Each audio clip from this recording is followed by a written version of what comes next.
Hi, everybody, and welcome to another episode of Journeys to Belonging. With this week's guests, I'm back in Kuwait.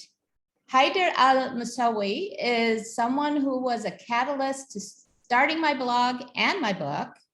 He's an entrepreneur and a champion of entrepreneurs. He's someone who cares deeply that his community is doing well, and he shares his personal tips and research about well-being. I am so excited to finally have a chance to sit down and chat with him.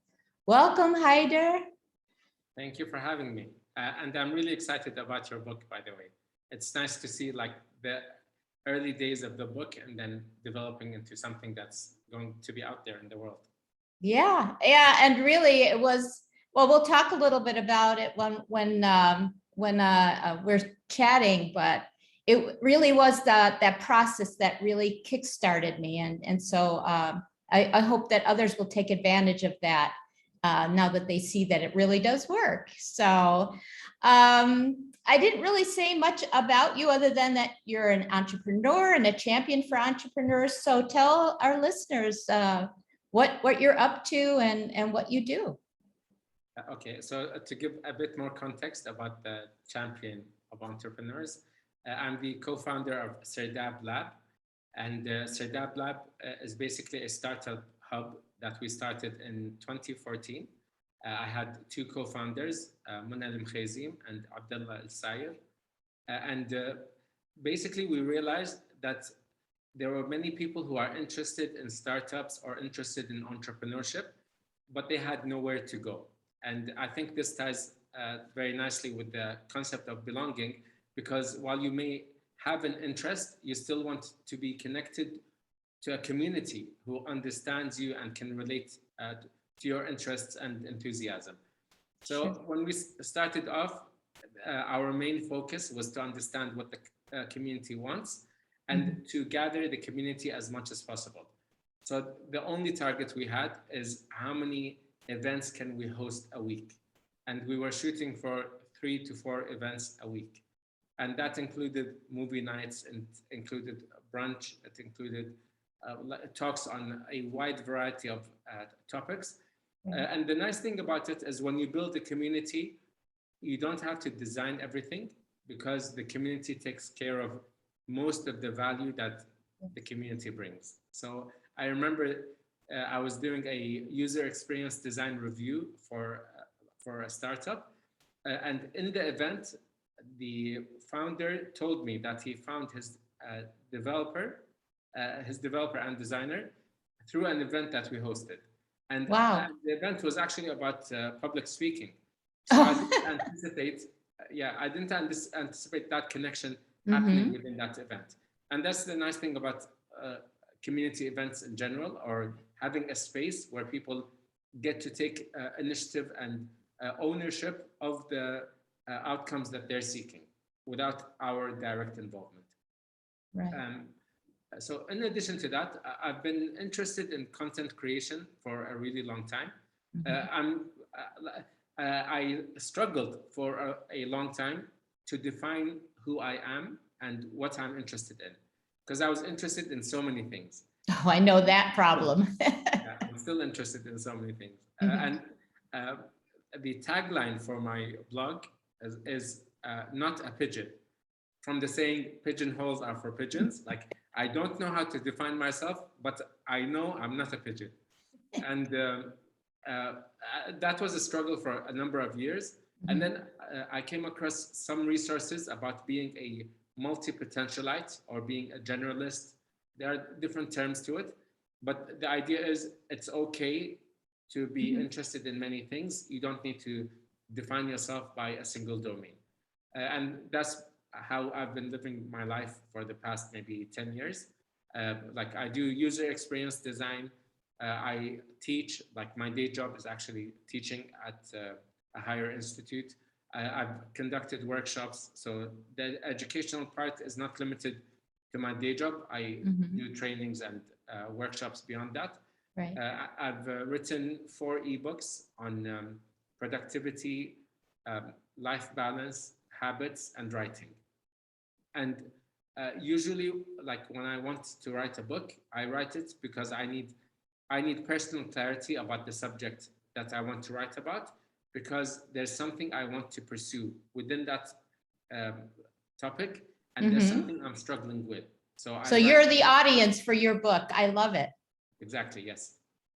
Yeah, and I'm looking forward to launch an online course very soon, end of this month, hopefully, and to publish a few more books.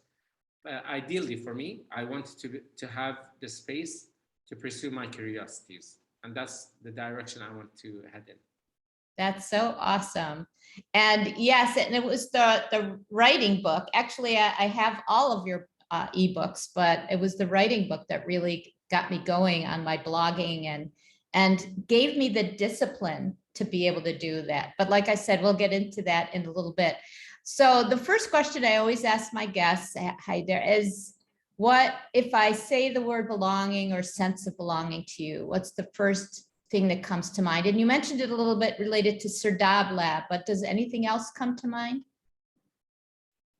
Actually, there's a very specific incident that comes to mind.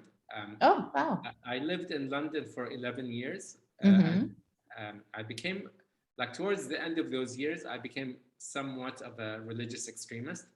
And like I was very dogmatic about certain things.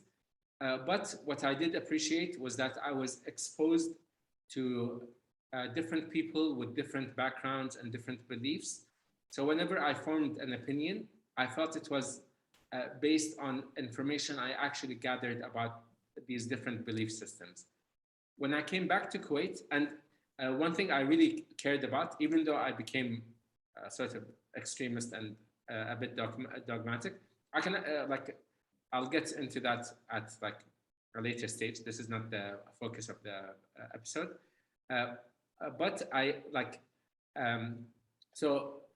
I had the intention of seeking the truth and pursuing it wherever I may find it. Like I had that intention. So whenever I looked into other belief systems, it was with the intention to accept any belief if I found it to be true. Okay. When I came back to Kuwait, I felt like the people I was interacting with, so family and friends, they had beliefs that they were born with and never questioned. And to me, the impression that like I was getting from them is that they had a high certainty with little knowledge. And so like when they criticize other belief systems, I knew that they didn't know much about the belief systems to have to establish an informed opinion. Right. And so at the time, I felt like the expression I would say is lonely in the crowd. Like I was surrounded by family, I was surrounded by friends, but I didn't feel like I could connect deeply with anyone.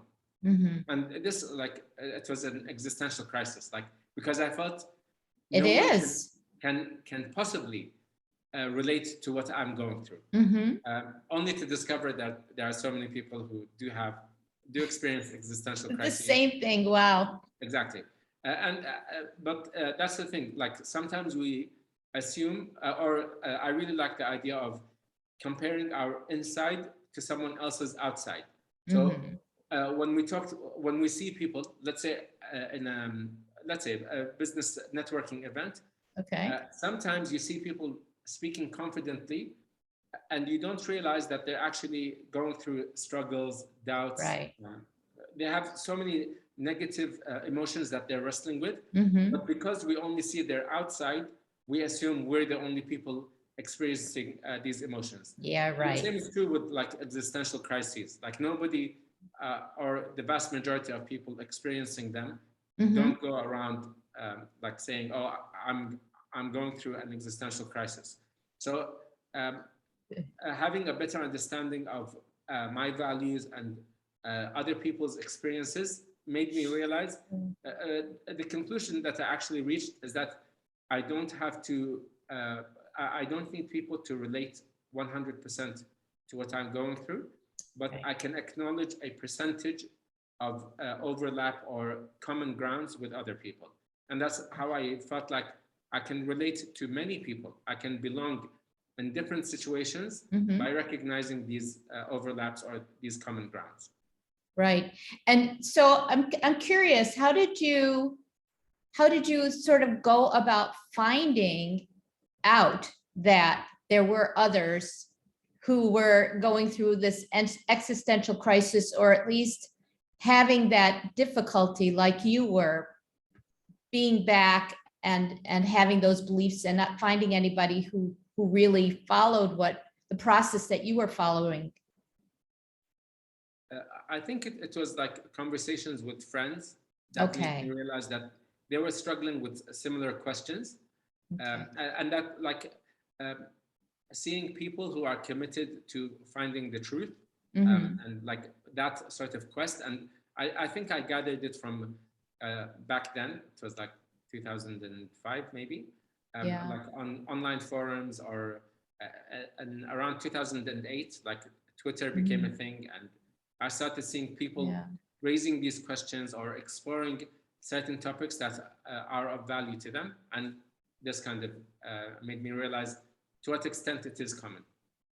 Yeah, that's such an interesting way to look at belonging, because it really, in my book, I talk about self-belonging and then personal belonging and professional belonging. And that whole idea of self-belonging is really establishing your self-concept. So I think what you felt when you came back was this jolt to your self-concept, to your sense of self-belonging, because you thought you had figured it out. And then when you came back, you couldn't find the similar community. And it wasn't until you really found that similar community that reinforced it. But it didn't seem like you began to doubt yourself, or did you, in terms of what your belief system was when you came back? I think I was experiencing doubt on a different front because I was exposing myself. Basically, I was trying to figure out, and this is like an ongoing process. When I feel like there's a belief that I don't understand, or a belief I reject, I start to question why am I rejecting it, and what might make it true, and what might make my own beliefs false. So I get into this critical thinking exercise to try and figure out if I'm being as objective as possible. And like I was having this other issue with for example, capitalism and communism and like Islamic finance, or like I did have other issues that I was struggling with, but it wasn't, the sense of belonging was lacking because I didn't feel like other people had my curiosity and openness to change their beliefs. Okay. Yeah. So you hadn't found your group, your community. You hadn't found that community right away. Yeah. Oh, that's so interesting. I'm really interested in continuing to explore your journey because it involves, like you were saying, going from that extremist point of view to something that seems to be now more, at least from my viewpoint, appears to be more practical and grounded. Is that the way you view it? And what did that process look like? There's a lot to cover, so I don't know how deep I can go. But I think like a big part of it, like I said, it's the commitment to finding the truth, right? And not like I was also struggling to figure out what does critical thinking even mean, and I actually remember at one point I thought I was the first person to think about the nature of knowledge, like how do we know what we know is true? You know, and I'm like, oh my God, like, has anyone thought about this before? Like, did I break out of Let's look at the great philosophers. Yes. Yeah. And then like I discovered there's a whole branch of philosophy, epistemology, and like critical thinking is a thing, and so on. But it's mostly those exploring these questions of how do we know what we know is true, and then even revisiting basic terms that we've grown acquainted to using. For example, morality. Morality is a lot more complicated than we make it out to be. Like we assume that there's an objective definition of morality. We all know it, and then it's a matter of complying or not. Right. But there's more to it. Like there's our understanding of morality, which may not be fully accurate. And then how do we even judge what morality is? Is it based on certain principles? Is it based on human well-being? Is it based on alignment between a person's convictions and actions? So that harmony between the two is important. Right. And like just exploring these topics like on a deeper level. Yeah, that's interesting because I'm putting together a course for educators about self-belonging. And just a little while ago, I was looking up social constructs, which, Okay. you know, that's been talked about a lot. And that's exactly what you're talking about, is morality as a social construct. So it's basically what you're looking at is, let me look at the truth to these social constructs. Yeah. Are they real, you know, or are they just defined by a larger group and become common? And what do these actually mean? I mean, it's sort of an endless kind of thing, but it's really fascinating. And I don't want to include you in this, but I know I'm a nerd, and that's things that really sort of get me going. So I assume that's the same for you. I definitely like enjoy topics about critical thinking, epistemology. To what extent is society promoting healthy values? To what extent it's promoting objective views? These are like all things that I'm deeply interested in, including self-belonging, because I had another experience in late 2019 about the importance of like late 2019, I was in a really dark place. I felt like everything that I was looking to achieve wasn't amounting to anything. And I turned to my family to show me love and appreciation in specific ways. Like I wanted, to give you like a very basic example, I wanted when I'm around family for my wife and my children not to use their phones. Like we're together. I stopped, I'm not using my phone, even though I'm busy and I need to check certain messages, but I'm creating the space for you. And if you're not doing the same, you don't love me in the way that I'm showing love. Yeah, you weren't feeling valued. Yes. And like I became very fragile and like very picky. I felt like I was out to judge other people and find fault in their behavior. And then what I realized is that I was trying to fill a void that I was experiencing in myself of not loving and caring for myself.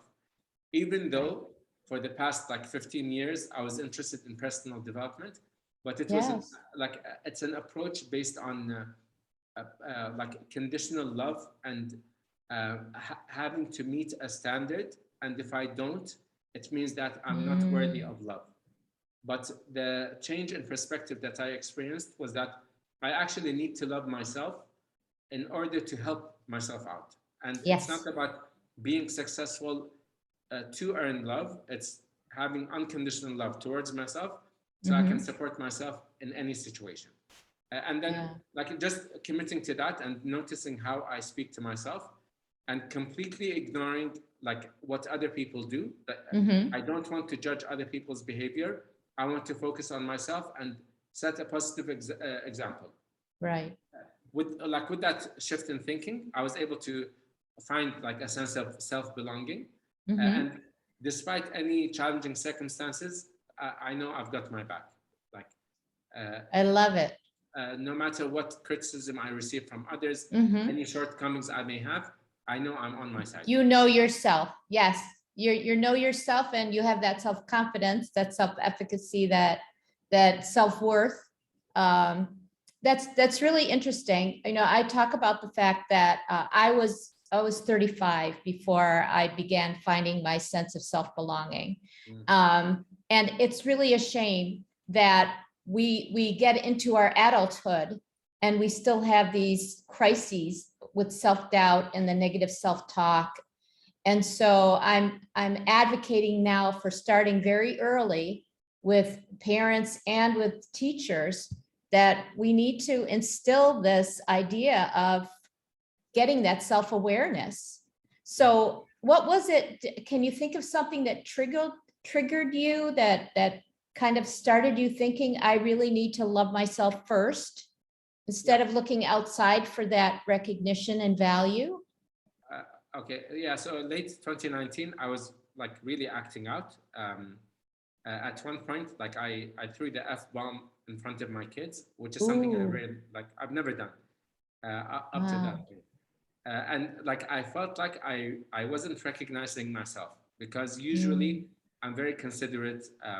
Like I don't want to hurt other people. Right. Sometimes I don't express my emotions because I don't want to be like a burden on others. But Yes. then like this caught me by surprise. And an incident before that, like Mhm. a friend of mine was telling me, like I was telling him, like I can't commit to any healthy habit, and he said, you know what you need to do is like you need to make an agreement with yourself. I'm like I cut him off. I'm like, I don't respect myself enough to be able to Oh hold my, myself accountable.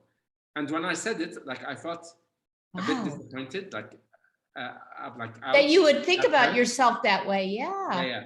yeah. And so that kind of made me realize just Mm, how unhealthy my relationship with myself was. Like I'm yeah. living with a guy I don't respect, that kind of thing. Mhm. But it escalated, and when I started becoming aggressive, I knew I had to do something about it. So Mhm. that's where like I made a commitment to focus on myself, not judge others. Right. Like no matter what they do, I want to be able to set an example instead of telling others or looking uh, for faults in other people.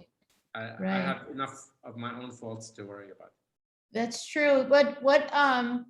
And is that when you started sort of your journey to become healthier and to try to look toward these habits? And I know, because I know you do a lot of research and you've mentioned that, but even with these things, you bring in a lot of different authors and your own perspective from your own practical experience, which is really wonderful.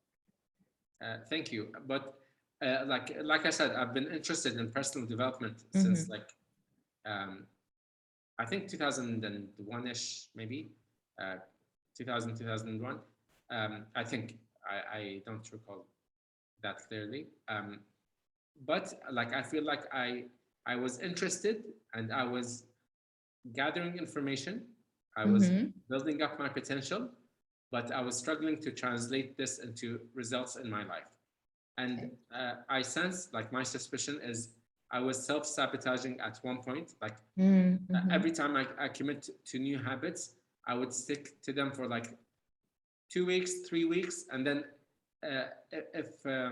if there's a shortcoming or there's a setback, I rebuke myself for it, and then I end up giving up. And I say, Falling oh, back.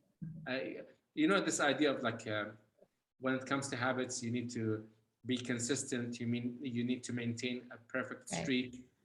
So that was the kind of thinking I was trying to implement, and I wasn't paying attention to the love and the attitude I was having towards myself. Mhm. Yeah, and I know that you don't believe in streaks anymore. At least you've modified that idea, right? Yeah. Yeah, yeah. So the idea is like you can use streaks for motivation, but Hmm. you shouldn't overlook the fact that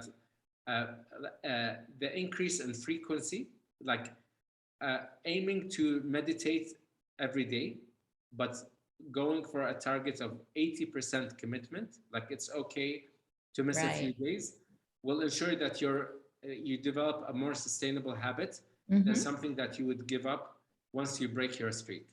Because Right. and this is something I experienced. I was writing on a daily basis, and Hmm. then using a website called golifelog.com, and I broke my streak on day 99. Like I was one day away from 100. But like actually, what happened? I completely forgot that I hadn't written, and it was like a Friday and a Saturday. Oh So on gosh. Saturday at night, I'm like, we were having dinner, and I'm like, oh my god, I think I broke my streak. And then I checked the website. I had missed the day before. So I said, okay, I'm not, like it was late at night. I'm not going to write today. But I went back to writing the next day. And now I think my streak is, I've broken it a few times. What's interesting about breaking, especially a writing streak, is that even when you break your streak, you still have a library of writing you've already accomplished. Like if I've written 99 articles and I break my streak, those 99 articles aren't going to disappear. And this is what I call a stack. Like you're building something up. Even when you break your streak, you still benefited from what you've created. And the same goes with any other habits. Like if you exercise, if you meditate, you've actually experienced some benefit for that day, you know? Yeah, it's something so simple too that we don't think about, because we think about that whole idea as I have to continue. It's this competition against myself thing. But if you think of it as a percentage, or, you know, out of a month, I'd like to do 25 out of 30 days or something like that, whatever's easy for you, then you're able to keep it up. Whereas you're almost self-sabotaging by saying, you know, you're going to do this streak and knowing that you're human and it's probably not going to be possible. So exactly. Not only that, if you're starting a new habit, and this applies to anything that we learn, most likely we suck at it when we get started. So this idea of maintaining 100% consistency from the get-go is unrealistic. Like we need to at least have a few weeks where at least, but I actually recommend an ongoing commitment of like 80 to 90%. And like, again, that accounts for things happening that we might forget a habit, we might get too busy, and that doesn't take away from the thing that we're building. We're aiming for increased frequency and not perfection. Right. And do you find that sometimes stepping back, especially from writing, but even from other things, exercising and things like that, for a short period gives you a different perspective going back, a fresh perspective going back? So sometimes it's really good just to take that break, because you begin to feel like it's a burden rather than something that you really enjoy doing. Yes, exactly. And it feels like a commitment to the activity instead of the activity being of benefit to you. Right. And that's something I feel like we need to revise with all our habits. I'm not doing it for the sake of the habit. I'm doing the habit because it's benefiting me in some way. Right, right. Yeah. As I mentioned kind of briefly at the beginning when I introduced you, you had a profound effect on my life at a time when I was making the transition from working mom to retired empty nester. And because of your approach and the fact that there was a bit of accountability, just more than accountability, it was just having this very small group of people that we could get together online very briefly and say, so how's your day going? And what are you going to be working on today? And so I was able to start blogging, which led to writing my book. And so I'd love for you to share, since you've said you've talked about well-being and that you've been working on that for a long time, but could you just talk a little bit about how that spreads to others, that idea of what you're doing and the books that you've written, the course that you're putting together, and just talk a little bit about what kind of results you've seen, because I know you've affected not just me, but other people in terms of giving them advice based on your own practical experiences, plus the research that you've done. Okay, so I think I personally try to focus on encouraging self-acceptance as a starting point. And sometimes people jump to the conclusion that they're being judged by me. So for example, as the co-founder of Sirdab Lab, we try to encourage and support entrepreneurs. But this doesn't mean that if you're not being an entrepreneur, that there's somehow a deficiency in what you're pursuing. Like pursue what brings you joy, even if that includes being at a job. Like I think you can thrive with a job, government job, corporate job, like whatever environment you feel comfortable with. Right. And several of my friends, like when I talk to them, and they like their new life update is that they got a job, they feel like they need to justify it, or they feel ashamed of mentioning it. But I tell them no, like if it's a promotion or a new job that you enjoy, like this is something worth celebrating, and like you should do what makes you happy. Exactly. But sometimes going back to the idea of a social construct, sometimes we cling to the social construct, even though lots of people in society don't care about this, you know, like we feel ashamed for not being entrepreneurs, even though the people and the entrepreneurs that we're surrounded with don't carry that judgment. And so like most of the things that I do through my writing, through the virtual co-working sessions that I held, I want people to meet themselves where they are, and then to build from that. So people who are struggling with writing, for example, I want to provide them the reassurance that it can be difficult. You just need to identify the things that are standing in your way and what can you do to overcome them. And I feel like that's mostly what I do. I create the space where people feel acknowledged and accepted, so that they can build on top of what they already have and to appreciate what they have. Like some people don't realize how much they know and how much they. It's that imposter syndrome. Yeah. Yes. I actually wrote a thread on overcoming imposter syndrome. What's really nice about it, for a while, I've realized that not everything I write or share has an immediate feedback loop. So in 2012, somebody met me and he's like, are you the person behind like a certain blog? And I said, yes. And he said, it's a shame that you stopped writing. It was my favorite blog. And I hadn't written in that blog for 4 years. Oh, wow. But he had never left me a comment. And I didn't know that I was actually writing for an audience. Like I thought I was writing for 3 people. And it turned out that more people were reading it, but they're not engaging with the content. Right. And this incident, like a similar incident happened a number of times, which made me realize that I don't need to look at the feedback I get. I know that my writing is having an impact beyond that, like the likes, comments, retweets, whatever. Right. And so the Twitter thread on imposter syndrome, like some people engaged with it. Like a friend of mine left me a voice note telling me that he had never knew that such a concept existed, but he had always experienced it. And it was nice knowing how to refer to it. That it wasn't weird. Yes. That it's a thing, you know. A doctor sent me a message on Twitter saying that she shares that thread with all interns that she works with. Like if you're going through imposter syndrome, you need to read this thread. So like again, we don't know what impact we're having on other people because most people don't let us know. Like I'm fortunate that my friend contacted me and this doctor contacted me, but I'm sure a lot of people have were influenced positively, but I just don't know about it. Right. Yeah. So what are the other books? So you have the one about writing. What are the other books that you have?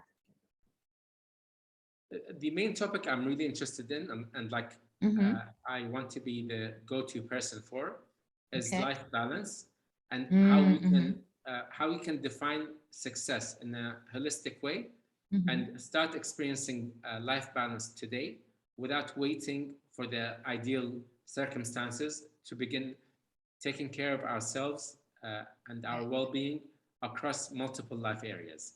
So the life areas I typically look at are our spiritual life area, intellectual, psychological, social, professional, recreational, and physical. So these are the 7 life areas. What's nice about the books that I've written, I feel like they either enable a more balanced life, or they contribute to one of these life areas. So the books I've written so far are a book on life balance called Blend of Balance, which is what I'm turning into an online course. And then the book on productivity is called Done with Grace.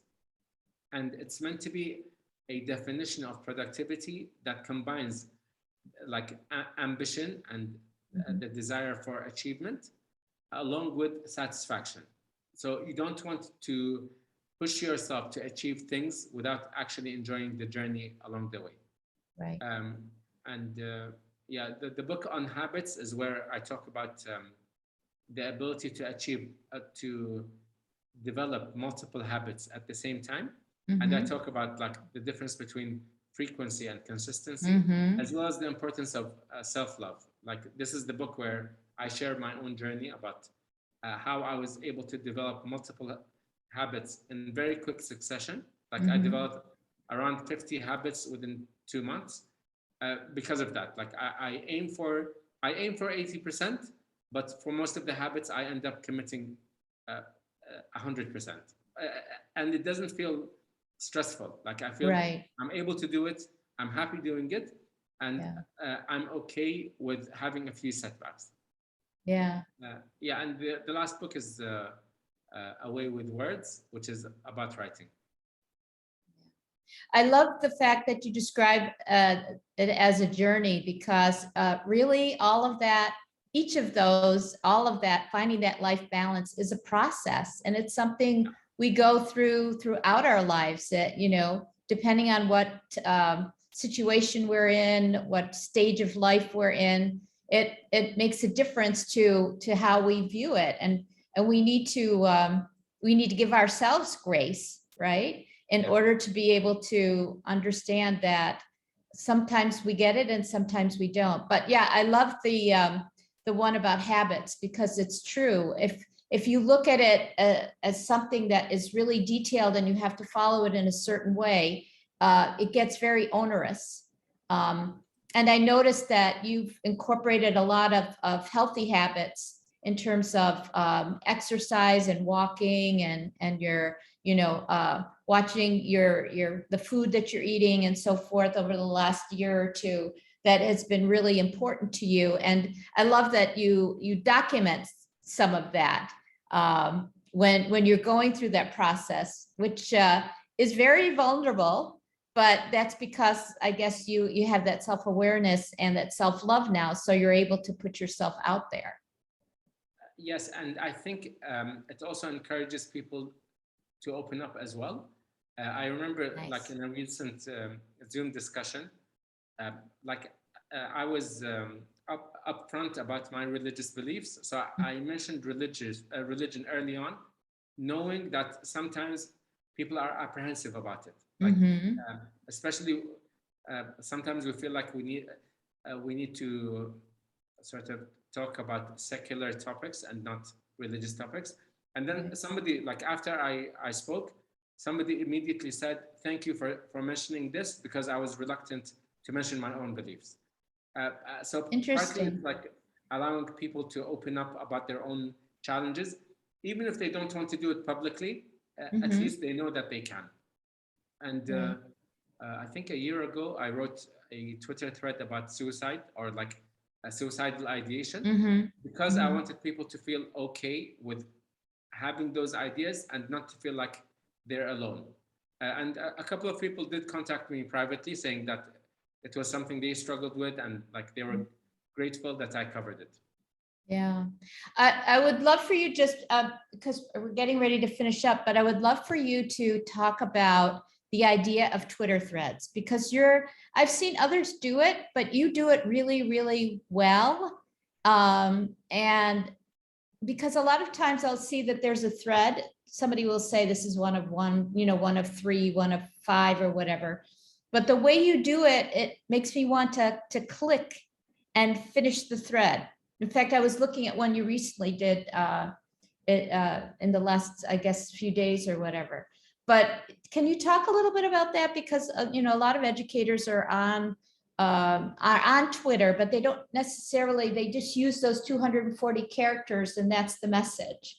So, you know, how do you think about putting that thread together? Is there a way that you do it? Is there a process, or you just start writing and it becomes a thread? I do think standalone tweets are good, Mhm. but sometimes you need to delve a bit deeper Right. into like certain details. You don't just want to make a statement. You want Mhm. people to like connect with a few examples, or Right. for you to consider different dimensions of the topic. So Right. I think the recent thread you were referring to is the one about letting go of ego. And ego Yes. is really hard to cover within a single tweet. Yes. So there are multiple dimensions to it. And sometimes like I think of it not only as informative. I'm not just sharing information. Mhm. I want people to connect with the topic on an emotional level. It's a provocation almost. Yes. In a good way. Yes, a provocation to think. Yes. Mhm. Actually, when I was in London, I was involved in community organizing, and the community organizers would call themselves agitators. Like, I want the people I speak to feel the significance or the importance of the issue that we're facing, so they can take action. And it's not meant to make people feel bad. It's Right. to make people feel like they need to do something. Mhm. And yeah, The call to action. Yes. exactly. And we only take action when we experience something, whether it's like a renewed sense of optimism, Right. a desire to achieve something, Right. fear of not achieving something else, or fear of regret, and so on. But like, you need people to connect with what you write emotionally. Right. Yeah, they need to personally relate to it. Yeah, and I think it's important. For me, it's important to communicate in a conversational way, which is why I don't have too much structure. Even like when I mention an outline, I say I'm going to be talking about these things. Like, it feels like a conversation. It's not table of contents and then listing the points. Right. Yeah. No, I loved it, and I did respond. So if you get a chat, I'm sure you'll see my responses. I'm curious to get your feedback too. Haider, this has been absolutely wonderful. I've really enjoyed chatting with you. I've gotten to know more things about you that I didn't know before. Is there anything else you wanted to let our listeners know or talk about before we finish up? Yeah, so an idea that I'm really passionate about is that many people overlook their own observations, their own experiences, their own insights, because they're seeking answers from other people. Like, although I've shared my own experiences, I'm certain that people listening to this podcast have a lot of their own experiences and insights to share. So my highest encouragement is not to discredit what you have or seek answers from other people. Try to identify what are the answers, what are the answers, and what advice you would give to other people, and then just like see how much of that applies to you personally, and how much you can share that advice with others. Yeah, that's perfect. I love that. It's ask the question and how would you advise yourself? Rather than saying, I need to look for somebody else who's an expert because I'm not the expert, right? Is to search for what is my expertise. And that will overcome that whole idea of I'm an imposter. I don't really know, even though I've worked at this for however long and people respect me for it. So yeah, that's wonderful. How can people get in touch, or how can people find you? Where are the best places to look for you? I think Twitter and Instagram would be the easiest options. So it's just my name, Haider Al Mosawi. And I guess they can look it up in the show notes. Yes, absolutely. All of that will be in the show notes, plus the links to your books and anything else that you've mentioned that I want, that we want people to be able to find really easily. So again, thank you so much for being on the podcast today. And I look forward to sharing it with everybody. It was really fascinating. Thank you, Haider. Thank you for having me.